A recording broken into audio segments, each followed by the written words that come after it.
Tom's arrived. We'll just invite you up to the stage here.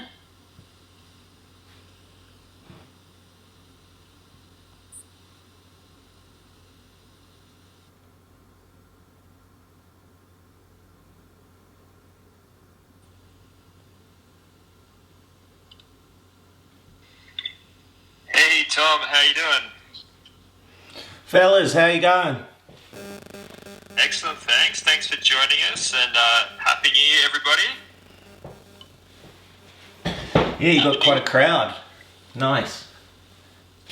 All right. We're getting wrapped up here. I just tweeted as well to let the people know that the space is open and we're good to go here. So why don't we get the show on the road? Welcome, Tom. Welcome, Jake. Yeah, welcome to Mogul.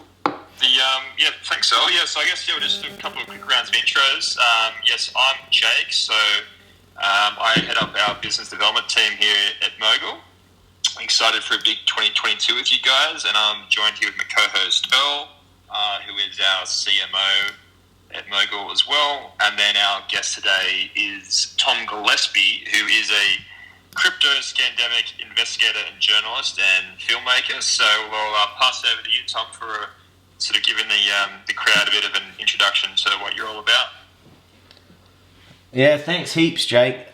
I basically have been investigating crypto projects since 2019, and I got started with a little known project called Scooter Coin, and that was introduced to me, that was at the beginning of 2018 actually, but my younger brother took a little bit of time to convince me.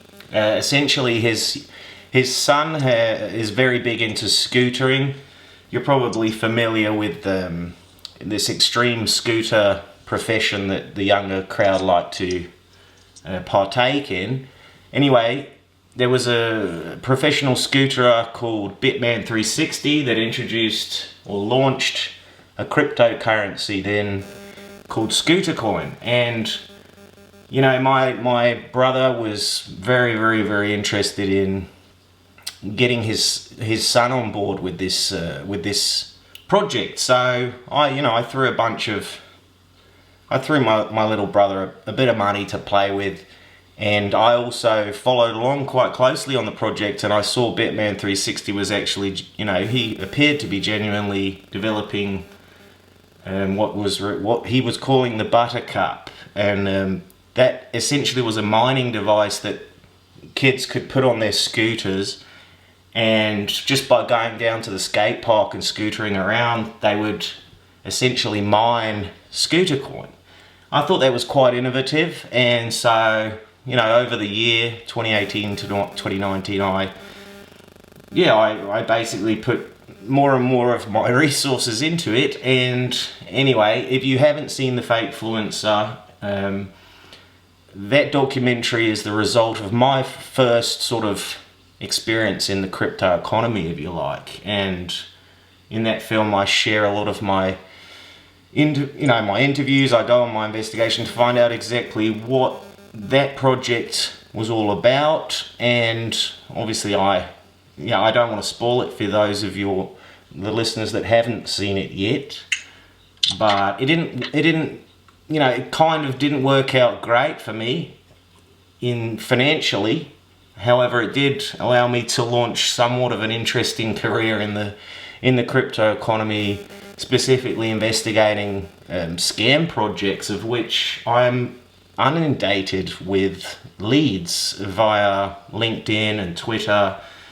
I think I could probably make about 10 or 20 documentaries, various projects in the space. So right now, I'm working on a film about hexagons. Now, hexagons, like those kids that would go to the skate park and try to earn Scooter Coin through their activities, their passions, hexagons also partake in some peculiar niche activities in which they earn hex.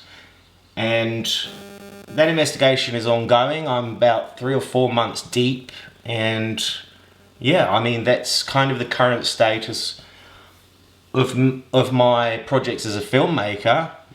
But it's just a really, really fascinating space, and I imagine much of your audience would be aware of the state of the crypto economy when it comes to scams. I think everybody's been somewhat touched by some of these projects out there that are a little bit untowards.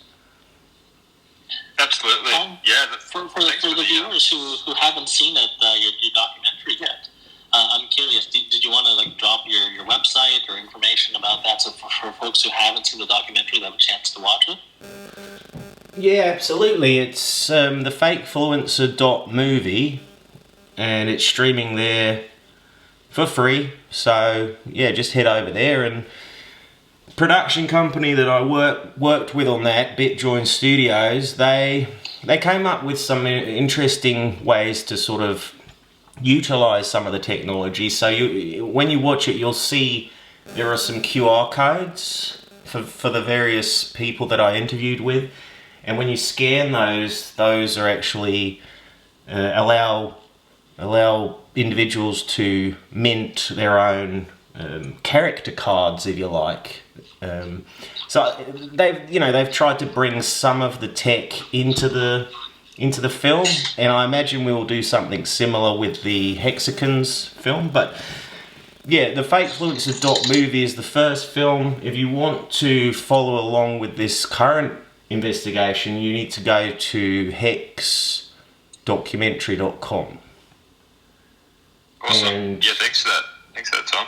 That's great. And so just in terms of that, sort of elaborating, you said you've had a ton of requests from the community with doing these new investigations. I know you were at Decentral in Miami the last month or so. Do you want to give us a bit of an insight into what that was like for you?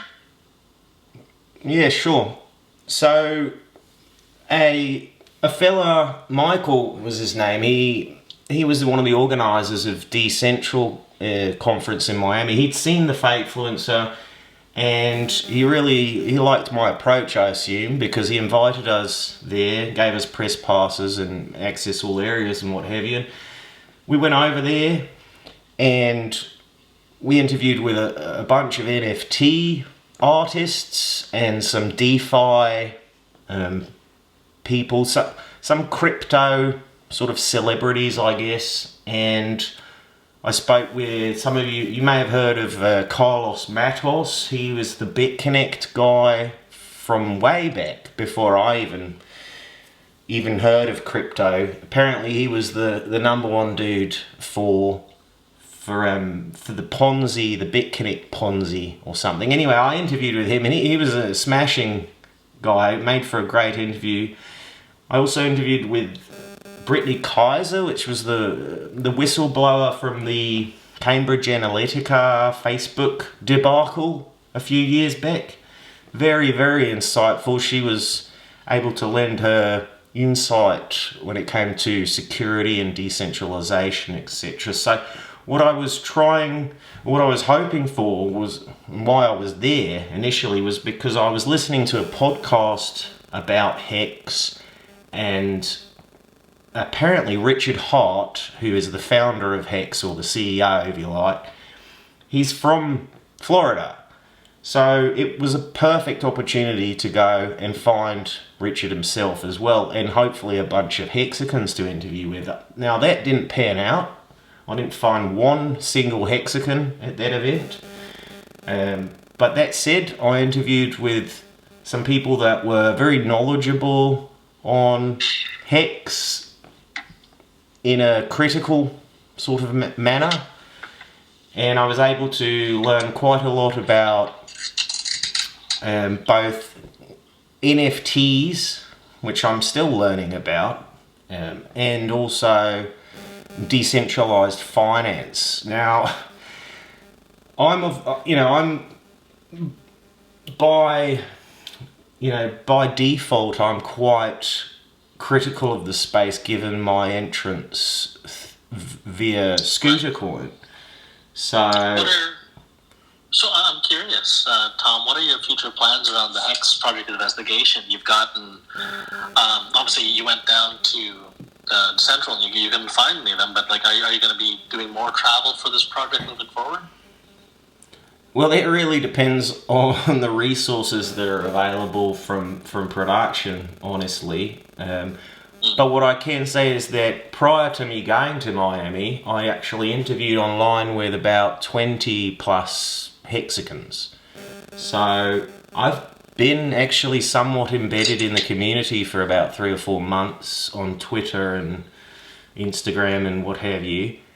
And they were very, very open with me. I actually even interviewed Richard Hart as part of my previous production back in 2019. So they're very open people. They're very accessible, but they're also very, very fanatical and somewhat defensive of Richard's vision.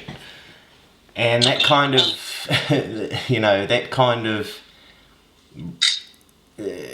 that got my crypto sort of investigative ears pricked up, because why is this Richard Hart, this central figure, so important to a supposedly decentralized technology?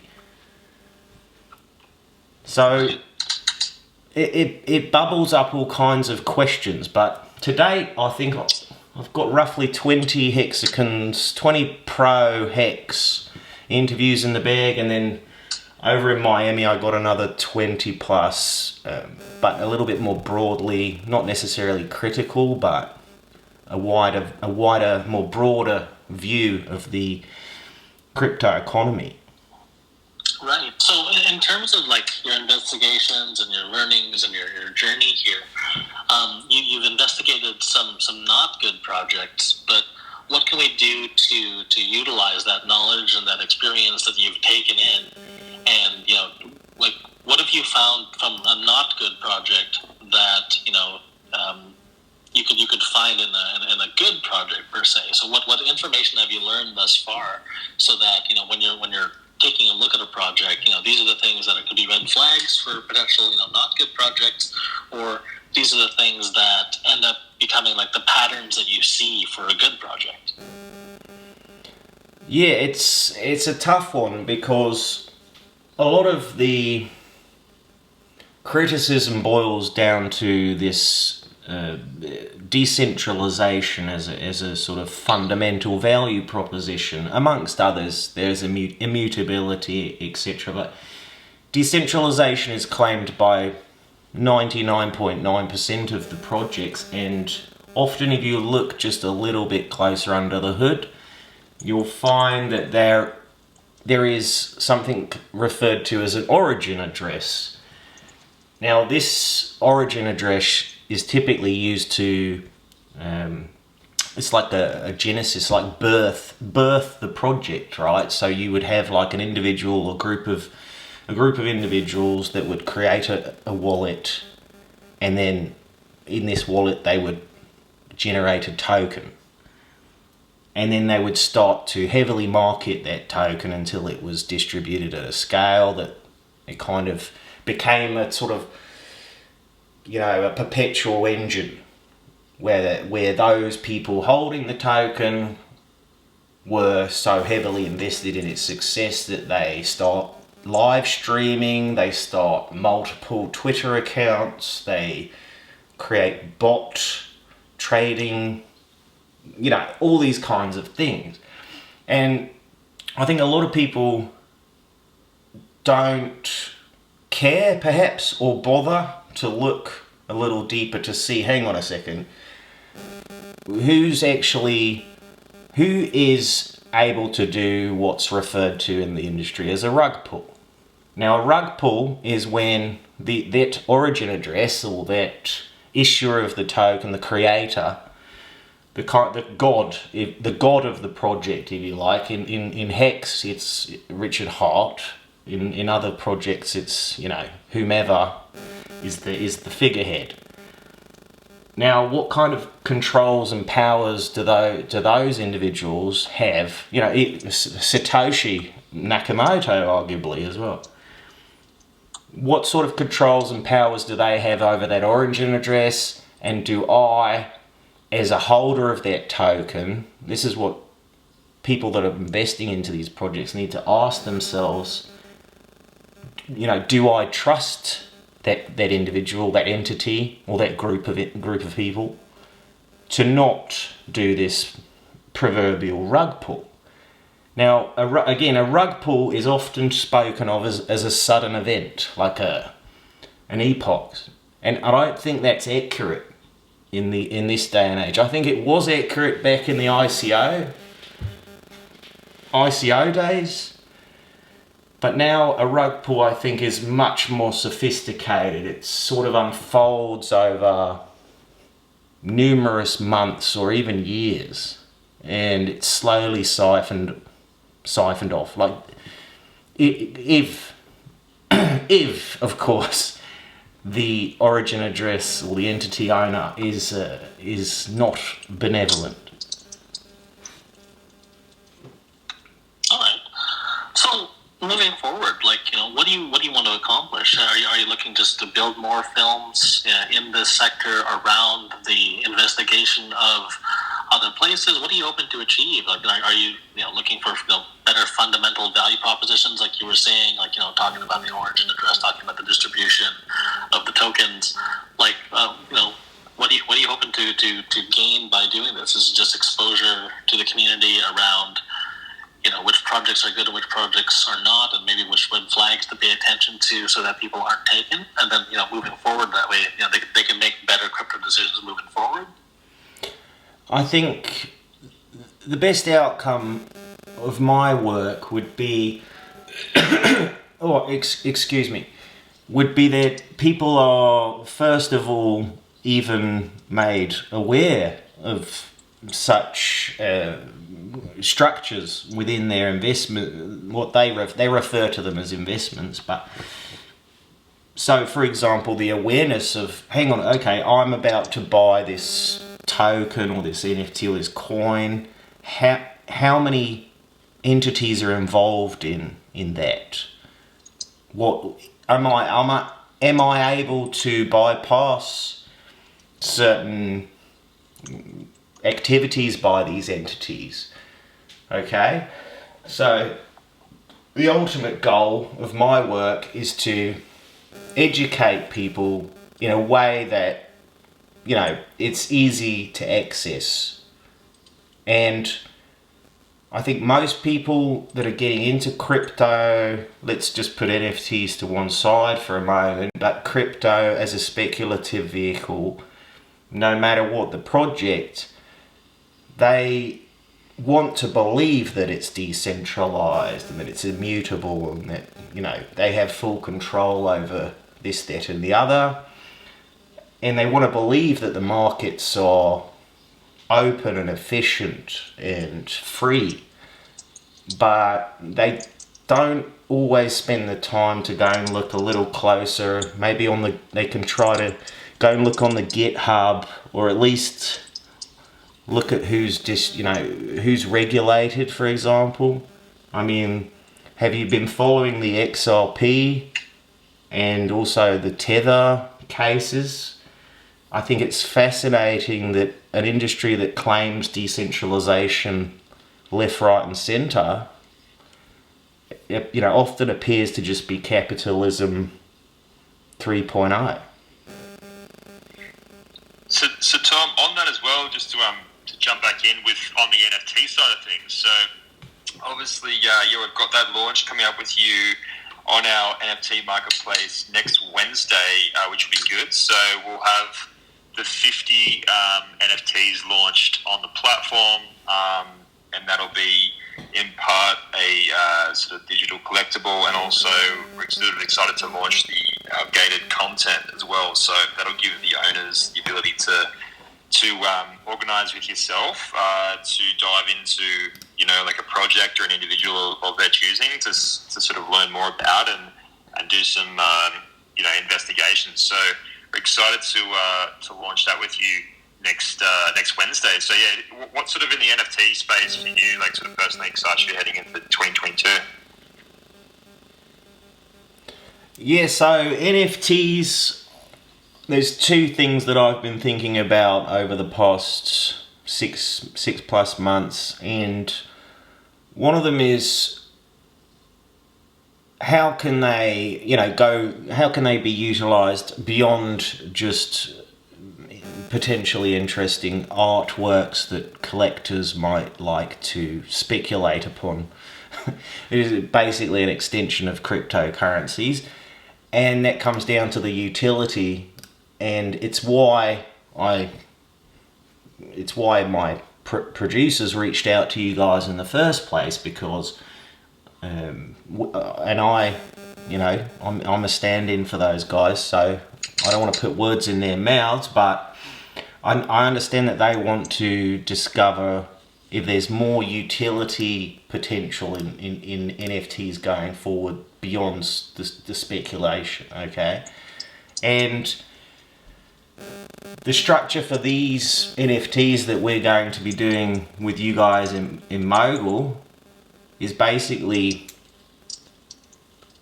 interview tickets, if you like. I don't know how else to think of them, because they are basically like that. And that was brought up at a meeting with me in production, where I was like, guys, I'm inundated here. I've got a lot of people messaging me on LinkedIn and, on email, asking me to investigate this, that, and the other. And we need to figure out a way to finance that, basically. Is NFTs a potential way to do that? And so the concept that we kind of drew up there was, what about if we launch a bunch of, a series of NFT interview tickets, so that these people that keep messaging me are able to get hold of these tickets, via the marketplace or Mogul or on auction, or however you get hold of them, and then either delegate somebody for Tom, myself, to interview, or to have them interviewed themselves. And that's an additional utility which potentially, could add some value over time. I don't know, but it's going to be interesting to find out. Secondary, something I'm personally working on, at least fleshing out in my mind, is because I've met so many people and I've spoken to some really, really, really like OGs, they call themselves. They admit to me, okay, we have a problem with decentralization. Everybody claims it. Not everybody can actually prove it, especially when there's corporations involved and regulation, etc. So I'm actually coming up with something where you have an NFT that various crypto projects are able to ascertain via some sort of governmental voting system, like a smart contract would take care of this. Forgive me, I'm not technically savvy, but I'm interested. Very good. And yeah, awesome. So a project launches, and the crypto community can vote or put their trust into this project via this kind. You can think of it like you know how you have organic food these days, and you have food. You got bloody food, and now you got organic food. And for some reason, organic food is more expensive, and it has a special stamp of approval from some regulatory body upon it. It's a similar thing, but for decentralization. Now, technically, I think it's feasible, but sociologically, philosophically, I don't know. But I'm having fun trying to figure it out. And again, it's a utility. Absolutely, I think it's sort of like from our standpoint as well, team at Mogul, it's sort of multifaceted in the sense that we can now provide investors or collectors the ability to not just have that sort of the digital art, but also the utility associated with the purchase as well. And yeah, to your point, like that's another one of our goals for 2022 is we want to give people a platform to raise funds and financing for as content and filmmakers to put some cool stuff out on the marketplace. So with thanks for your time, Tom, and I guess we know we've got the Discord AMA with you next Monday, and then Instagram Live as well on a Thursday, and then we'll be doing the launch on our marketplace next Wednesday. So if anyone wants to have any questions they want to put forward to Tom or the team, just feel free to request on this Twitter Spaces here at the moment, and you can bring you up to the stand.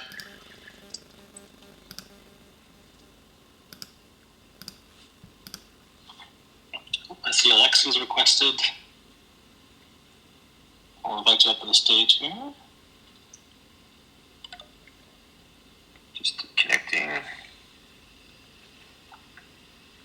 And then we'll let up Buzz next. All right. Aleki.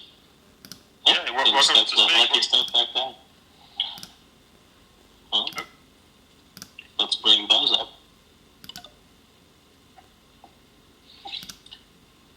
Buzz, you're up next. He's connecting here.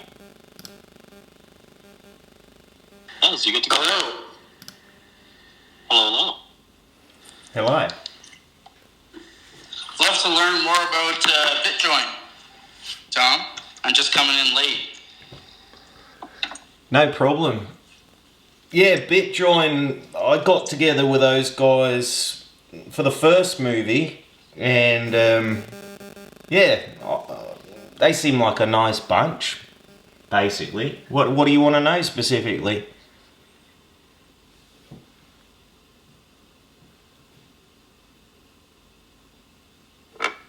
Buzz, I think you're unmuted.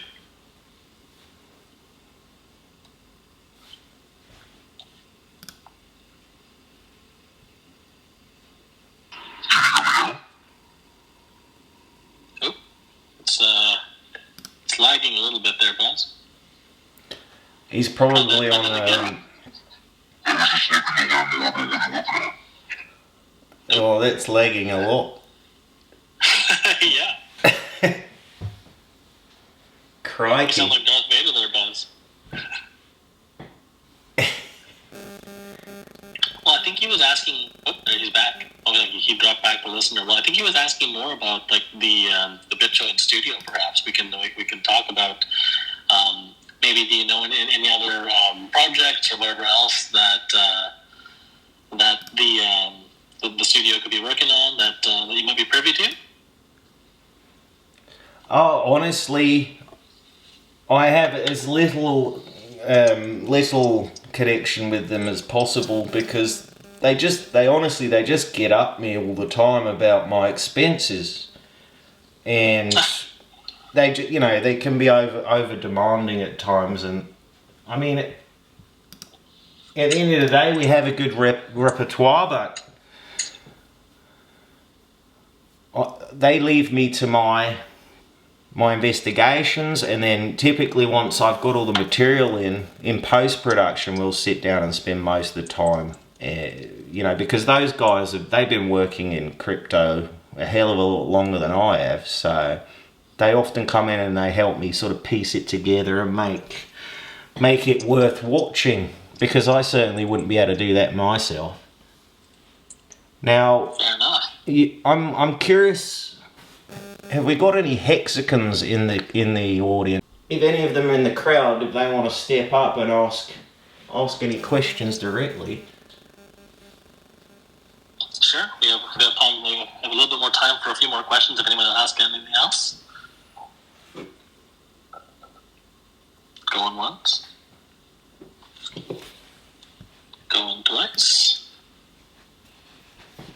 There's also, if any of you guys have questions, we've got the Discord AMA with Tom next Monday, so feel free to dive into our server there and fire away any questions for our upcoming launch on Wednesday. So the first one of the year. We're looking forward to presenting it to you guys on our marketplace, and yeah, it's exciting times. So if no one's got any other questions, we'll wrap it up. And yeah, appreciate your time, Tom, and we'll be chatting with you again soon. Yeah, much appreciated, guys. I'm looking forward to seeing how things pan out. Awesome. Likewise. Well, yeah, thanks again, and yeah, thanks, Earl, and we'll reconnect on Monday. Cheers. Cheers, everyone. Cheers, guys. Bloody hell. Not bad. 32 minutes. Pretty sure I was speaking for about 30 of those 32 minutes.